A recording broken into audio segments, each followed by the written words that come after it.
syntax text message. It will provide you with some operators. Plus for adding, minus to subtract, times to multiply, slash to divide, round down. So let's see that again. A.atk times 4 minus B.def times 2. The operators are minus, and the operands are the two values on either side of the operand. The operator priority is like mathematics. First you do the multiplication and divisions, then you do addition and subtraction. So first, we calculate the operations in the parentheses, then we do the subtraction. So, A.atk times 4 minus B.def times 2 means multiply the caster's attack with 4, then subtract the target's defense multiplied by 2. So hopefully this makes sense. Oh yes it does! You insert into a formula the number 1 and you got a racing car! My god, barbecue Raphael health swag! Yes! I think Meg was our community mod.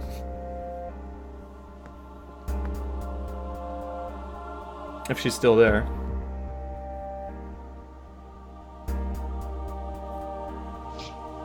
Oh, I didn't want to interrupt, but actually this video on the Skype isn't moving for me. Oh, it's not? No. Alright, let me reshare it then. You know, my problem is that it's really scratched for some reason. That's my problem. Share screen, share window. How does it look now? I can hear you and see you, but the sound's just really scratchy. How is it on stream for people in chat? How so do you mean like it's scratchy?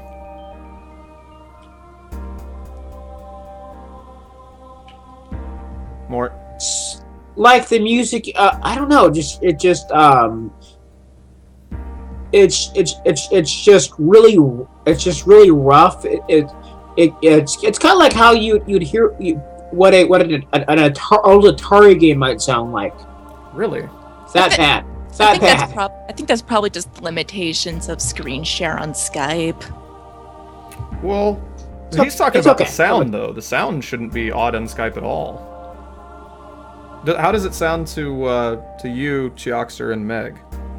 I hear it just fine. Yeah, it all sounds okay? Yeah. It's fine for me. Huh. Alright. Yeah, I'm not sure for Mort then.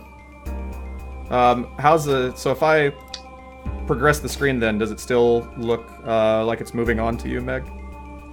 Well, that one moved. Okay, yeah, I see it moving now. Okay, everything's okay. Maybe I need to, like, reshare whenever someone new comes into the call. Alright. Effects. Here, by double-clicking this list, we add some effects of our choice. We can recover HP or MP on use. Recover a percentage amount plus a constant amount. We can also add a percentage of TP. We can add a state to the target. Note that you can add a percentage possibility of success. We can remove a state from the target. Note that you can add a percentile possibility of success. You can add or remove a buff or debuff from here for some turns. Buff means a temporary increase of a parameter's value. Debuff is the opposite, thus the parameter will be decreased. Yes. Hotfire Legend's reaction when he sees Dreadshadow's real face. Hi, Hotfire Legend. I actually don't know what Dreadshadow's real face is. Is it amazing or something? Here you can add the escape effect. Thus disengage from battle. You can give a skill to a player. Yes, skills teaching other skills. Skillception! You can grow max HP or other parameters here by using this feature. No, I'm actually not Dreadshadow. I am playing... We're just playing. Yeah. You're right. Yeah. Zevia. I'm actually a Zevia, and Dreadshadow is the guy who created this particular game. On Skype with me, I have... Is it Miss Littlefish, I think, on the forum? Yeah. Yeah, Miss Littlefish, and Chioxter, and Mort Torment. Smile more. Ah! I never smile, are you kidding me? Okay. Okay, so now I have to try and figure out the interpretation of my reaction when I see... Because he said Dreadshadow's real face, but he's assuming me. So now I gotta figure out what exactly that means. I'm not sure what the emoticon there is trying to express. The outplay happened. Alright. So for those who want to do more complex stuff, you can call a common event. Oh, not good.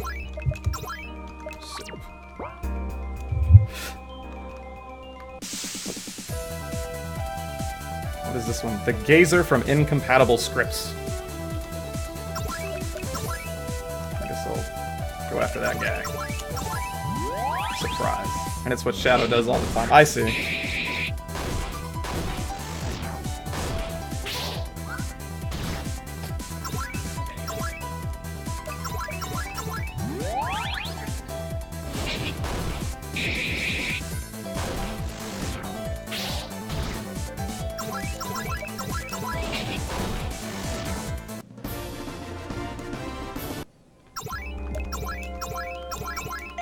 None.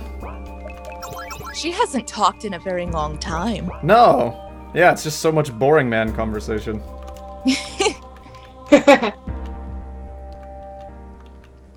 Much tutorial. It is a tutorial, I know. Once I play something else, it'll probably be a lot easier for other people to jump in.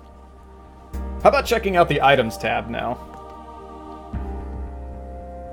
Same old interface for selection and for set maximum.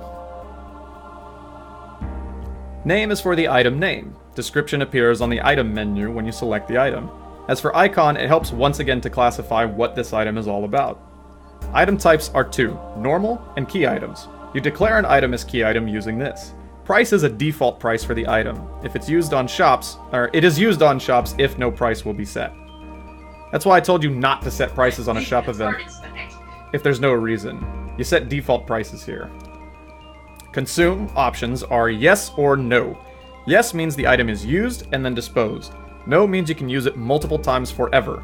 All the books in your inventory are set to consume no. As for scope and occasion, it's exactly the same as it was on skills.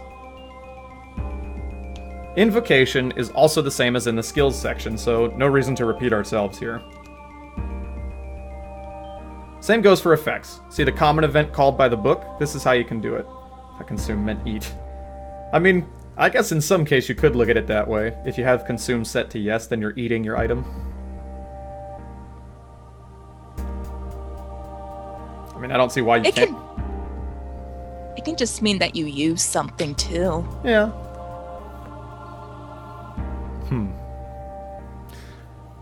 Time to talk about the Enemies tab. Enemies are the monsters that consist of groups that the player fights during battle. The enemy has a name that will be seen during battle. The enemy also has a picture to represent it during a fight. MHP, MMP, ATK, and the rest of the parameters an enemy must have can be set here. Reward is given after defeating all monsters and the battle ends. It consists of gold and experience points. Drops are extra rewards. A drop can be a weapon, an armor, or an item. You can set a probability for the enemy to drop an item. By default, that probability is set to 1 to 1 equals 1 equals 100%. 1 over 2 is 0.5 equals 50%. 1 out of 4 is 0.25 equals 25%. That's how it works. It's 1 over x. It's once per x times. Action patterns. Those are actions like skills that the enemy is likely to do. Whatever the enemy can do is set here by doing a double click on the list. You can select a skill. Higher rating is more likely to happen. Skills with a max gap of 2 from the highest rating are the rest possible actions.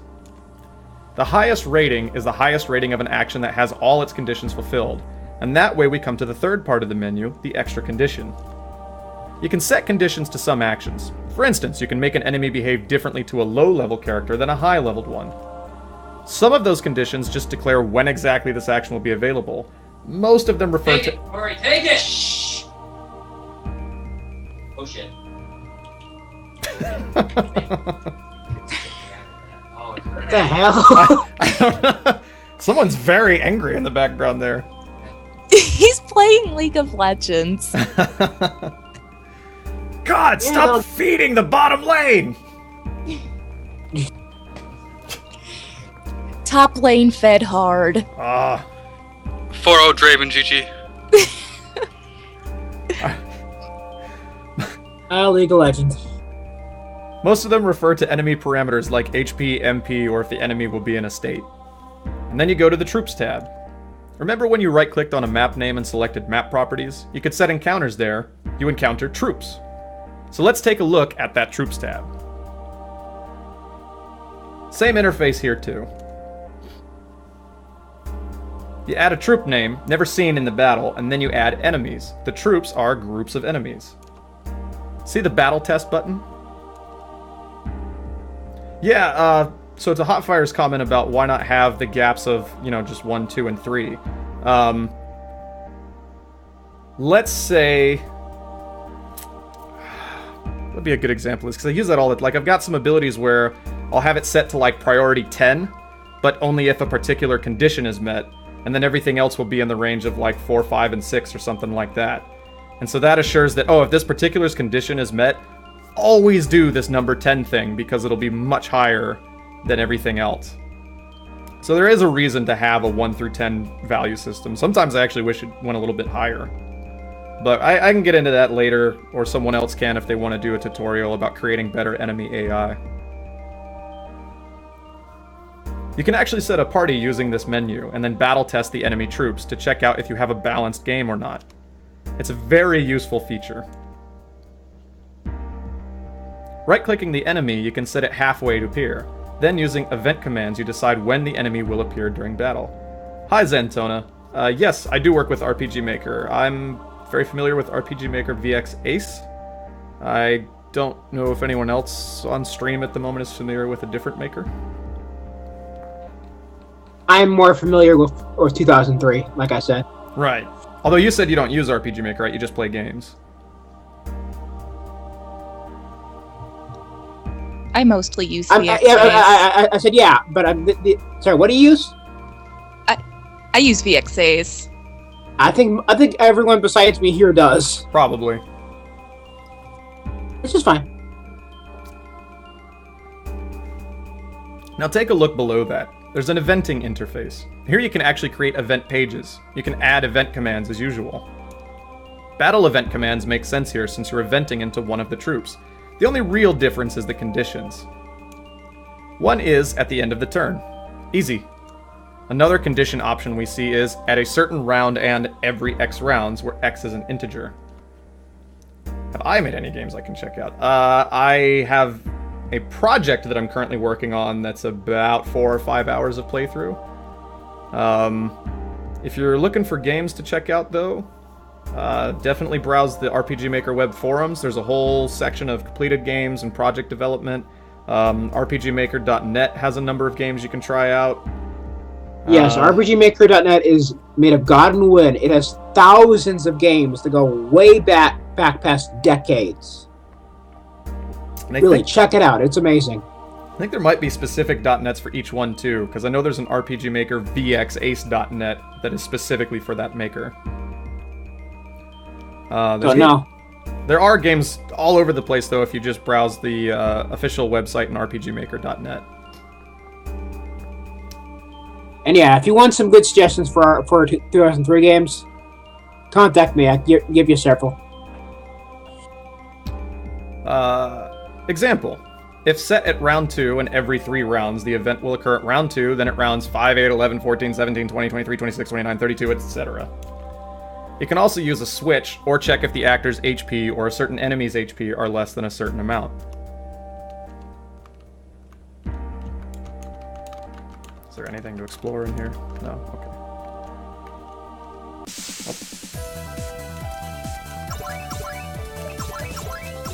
I wonder when I'm gonna run into failure again.